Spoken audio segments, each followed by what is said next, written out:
melhor vilão de Star Wars finalmente glorificado e ganhando sua série própria.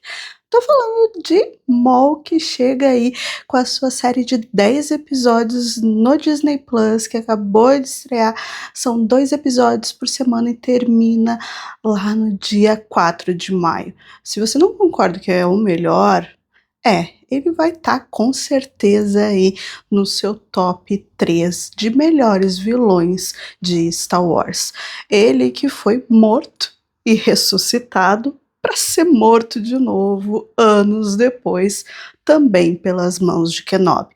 Só que aí temos um vácuo bem grande de história sobre esse personagem, que agora, nessa nova série, eles tentam preencher lacunas do que aconteceu com o Maul pós ali a Ordem 66. E uma coisa que é espetacular para te dizer é que essa série é basicamente uma das continuações aí de The Clone Wars, que terminou na sua 7ª temporada lá em 2020. A gente teve The Bad Batch, que também é uma sequência direta, então tem muito do peso de The Clone Wars, mas talvez não tanto sucesso que The Clone Wars teve, e eu sinto muito porque ver os malfeitos sendo protagonistas daquela série para mim é tudo, apesar de não gostar muito da Ômega. Fica aí a revelação. Mas agora em Maul, Lorde das Sombras, a gente também tem uma sequência aí quase que direta do que a gente teve em The Clone Wars. Mas com um detalhe importante, essa série ela carrega o peso sombrio do personagem. Então aqueles arcos mais amenos que a gente tinha em The Clone Wars, aqui é suprimido. A gente tem a tensão desse personagem que volta para fazer o que ele faz de melhor, que é se vingar. Sim, porque o Maul sempre está atrás de vingança. E agora ele tá com uma vingança bem específica. Kenobi tá lá na mente dele, sempre vai estar. Mas depois que a gente viu ele lá fugindo, né, no episódio 12 da 7ª temporada de The Clone Wars, depois da Ahsoka Tano capturar ela e a Ordem 66 ser acionada, e ela usa o Maul para criar uma distração, né, contra ali os clones que querem matar ela, e ele foge, o que aconteceu com esse personagem depois que ele fugiu? Porque ele não morreu. Tá, Maul é muito difícil de matar, nem quando matam ele, ele realmente morre. Mas aqui a gente tem esse vácuo na história onde o Filoni, junto aí com ideias, né, que ele conversou durante anos com o próprio George Lucas, tenta preencher. Porque, se você não lembra, a gente tem isso acontecendo lá, né, durante a Ordem 66, ele fugindo. Depois, anos depois, a gente vê ali em torno de 9 anos, né, já com o Império estabelecido, lá em Han Solo, uma história Star Wars, a gente descobre que quem realmente é o líder da organização Aurora Escarlate é o Maul. Na cena final, onde ele conversa, né, a Kira conversa com ele. Aí tá, criou-se aquela grande expectativa, a gente vai ter filme do Maul, a gente vai ter série do Maul. Ficou-se aí uns anos, desde 2018, depois do, né, ali fracasso de crítica do filme, sem a gente ter nada. Só que mesmo assim, entre o fim ali de The Clone Wars, a gente vê ele anos depois. O que aconteceu? Como é que ele voltou a ser líder aí da Aurora Escarlate? Ser essa potência no submundo? Porque é importante a gente lembrar que em The Clone Wars, ali no final, na 5ª temporada, a gente vê ele fazendo um grande plano com o Pre-Vizsla. Na verdade, ele usa o Pre-Vizsla, né, lá em Mandalore, para construir essa aliança com outras famílias de criminosos, com sindicatos como os Pike, os Hutt. A gente vai ter ele diretamente comandando o Olho da Morte, quando ele, né, ali numa batalha, num duelo, vence o Pre-Vizsla, tomando para si, lembra que isso é importante, tomando para si também o Sabre Negro, e ele comandando o Olho da Morte, e esses sindicatos que se aliaram a ele, a princípio para tirar a Duquesa Satine, né, do governo e também se vingar de alguma forma aí também do Kenobi. Nisso, ele fica no comando dessas famílias, né, desses sindicatos, aonde eles nomearam de Sombra Coletiva. A gente tem esse nome voltando, né, mostrando que, ó, o Maul estava no comando dessas famílias. Quando ele cai, né, quando ele é preso pela Ahsoka, ele é abandonado por essas famílias, por esses sindicatos, né, por essa sombra coletiva que não apoia ele depois aí da queda da República. Então, aí é que tá o grande rolê dessa nova série Maul, Lorde das Sombras. Ele vem em busca de vingança contra essas famílias, contra esses chefes desses sindicatos que renegaram ele lá no final, que renegaram a sombra coletiva. Então aí é que tá o rolê dessa primeira temporada. Eu tenho pra dizer que eu já assisti os 8 primeiros episódios, então eu não vou falar achismo, eu acho que acontece. Mas o que você viu aí nos 2 primeiros episódios é o que vai ter o tom de toda aí a temporada.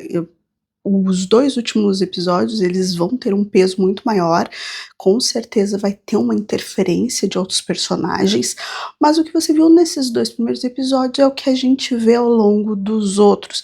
Essa questão de quem são esses outros chefes, esses outros sindicatos que ele vai atrás para se vingar, e essa tentativa dele que a gente vê quando ele se depara com uma padawan, né, presa, aonde ele também captura para tentar fazer dela ali, plantar a dúvida e fazer dela a sua aprendiz, porque a gente tem muito disso. Então a série, ela tem a essência do personagem na sua totalidade, essa busca de vingança, essa maneira que ele luta, ele tem uma classe e uma, sabe, é realmente muito interessante ver o Maul lutar, né, duelar. Então essa elegância e essa raiva do Maul, ela vai estar presente, assim como essa tentativa dele de se tornar, assim, um mestre, e a compreensão da regra dos dois, aonde ele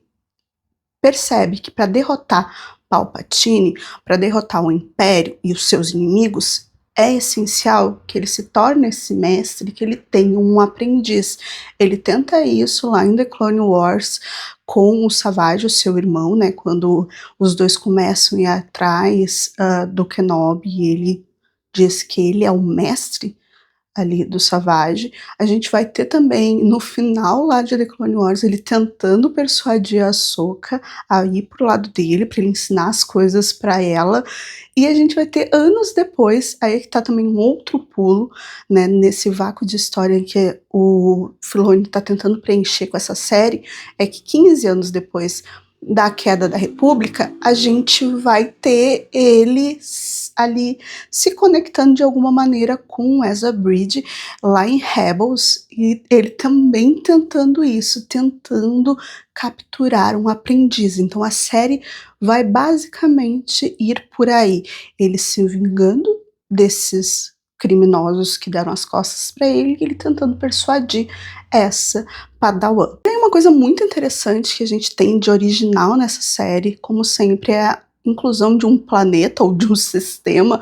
A gente vai ter aqui Genix, que é aí um planeta também fora e isolado, aonde o sistema dele é democrático e ele tenta não dar margem para o Império interferir politicamente e também militarmente naquele planeta. Eles tentam fazer, né, principalmente o governo e a polícia local, a que o Império não olhe para esse planeta. Mas quando tem um Maul ali interferindo, né, indo à caça, literalmente, dos criminosos que estão estabelecidos naquele planeta, tudo vira uma grande confusão. Aí a gente vai ter a inclusão desse personagem, que é o Capitão Lasson, e ele é muito importante. Vocês perceberam nesses 2 episódios em que ele não é só uma participação especial, ele é aí o outro protagonista dessa série.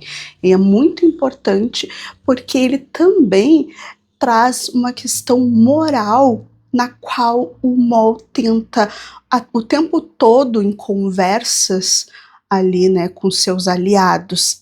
E também quando ele conversa com a Devon, que é essa padawan em fuga, né, a gente tem toda essa questão aí dela fugindo com o seu mestre, a gente não tem os nomes deles revelados neste primeiro e segundo episódio, mas se você olhar lá nos créditos finais, tá os nomes dos personagens listados e também aí nas promoções, né, nos posters em tudo, também já tá revelado o nome desses dois Jedi e eles estão em fuga, né, pós ali a Ordem 66 e é muito legal mostrar isso, assim como a gente tem lá em Kenobi, na série Obi-Wan Kenobi, né, essa questão da fuga dos remanescentes Jedi e também a perseguição que eles sofrem, né, eles estão ali tentando fugir e como isso bate de frente com a moral deles, a essa questão de como vamos sobreviver.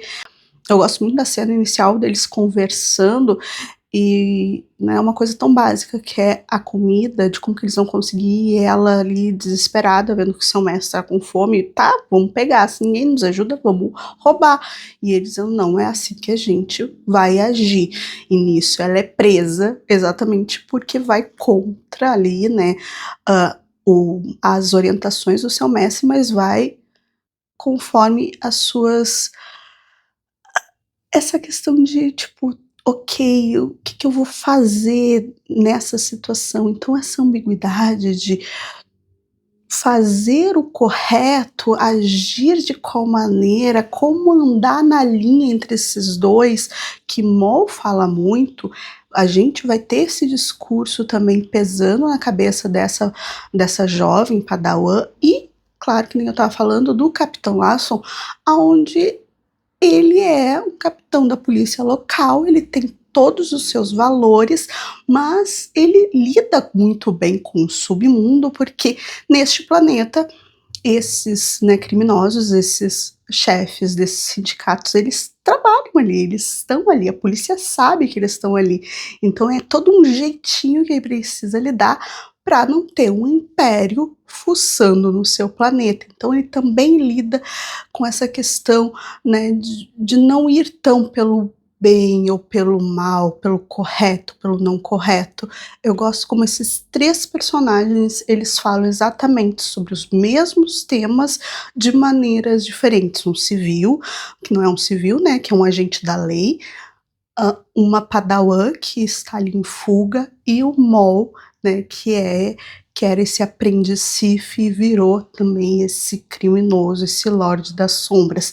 Então, é a faceta de um mesmo personagem, basicamente, esses três, né? Eles conversam sobre o mesmo tema de maneira diferente, colocando em xeque essa moralidade. Então, mesmo tu precisando ter uma base sobre quem é o Maul, o que aconteceu com ele, né? Não, ele morreu lá no episódio 1, cortado ao meio pelo Kenobi e sumiu por anos, surge lá em The Clone Wars com a magia das Irmãs da Noite, ele volta, né, aí na sua missão de vingança. Tu tem que ter um pouquinho do que aconteceu sim com o personagem, mas eu gostei desses dois primeiros episódios porque ele determina muitas coisas, determina qual é a vingança, né, o que o Maul tá fazendo naquele planeta, qual é o objetivo muito claro dele, que é ir atrás desses sindicatos, que viraram as costas para a sombra coletiva e ele quer de volta esse poder, restabelecer esse poder,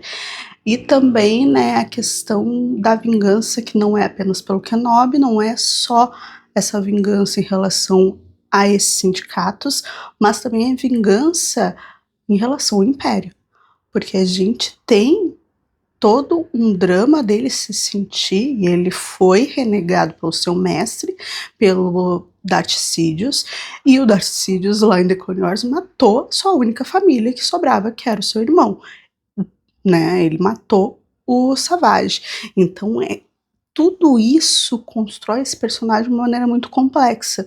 Não é a vingança só pela vingança, é todo um conceito que vai construir, essa história que a gente vai ver. Então eu acho que esses 2 primeiros episódios, eles conseguiram recortar e fazer esse recorte muito bem do que a gente vai ver ao longo da série, exatamente isso. Então, como eu disse, é uma série mais sombria, uma série muito pesada em comparação a toda uma temporada, basicamente, que era The Clone Wars, com vários momentos de respiro, de coisinhas engraçadinhas.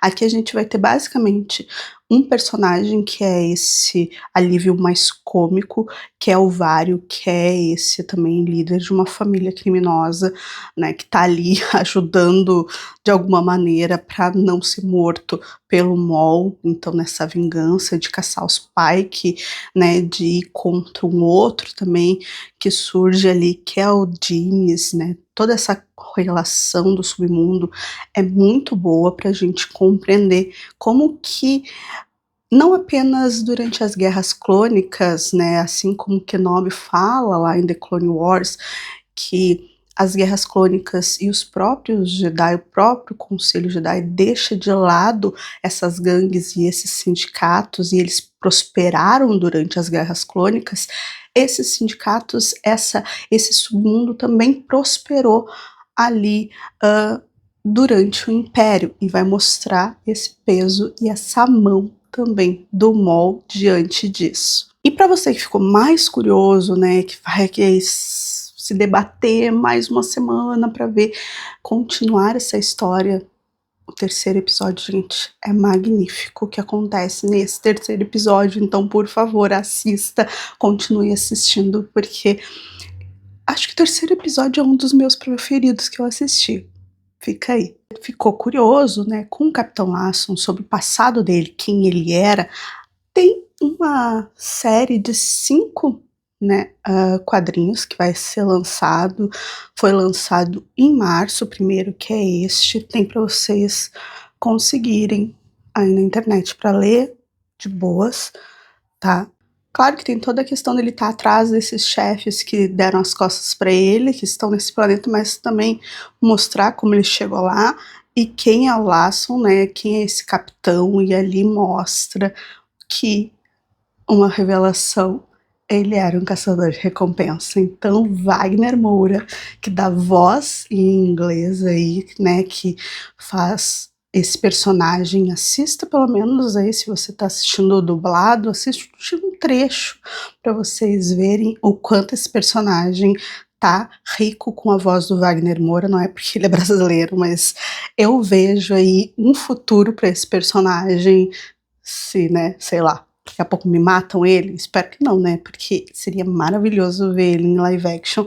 Então vocês podem ter um pouquinho, vai ser 5 volumes, mostrando o quanto ele é viciado aí em café, a relação dele com o Tio Boots e também, né, a relação aí do submundo no próprio planeta e como ele, como capitão aí da polícia local, ele lida com isso. Então é interessante também acompanhar através aí dos quadrinhos, mas nada que talvez, né, fuja tanto assim da série. Tô curiosa para saber o que mais ele vai revelar, o que tem aí de passado, talvez, do nosso querido capitão, pra gente saber aí pro futuro da série, porque a série também está confirmada já pra segunda temporada, e semana que vem eu volto pra gente conversar sobre os 2 próximos episódios, porque, de novo, icônico. Me diz aí o que você achou da série, se gostou desses 2 primeiros episódios, o que espera ver. Teve muito aí questões de personagens que vão aparecer, que, né, que a própria Disney já revelou em pôsteres individuais dos personagens, então fica aí a expectativa pro final e para tudo o que vai acontecer ao longo dessa série. Beijos e até semana que vem.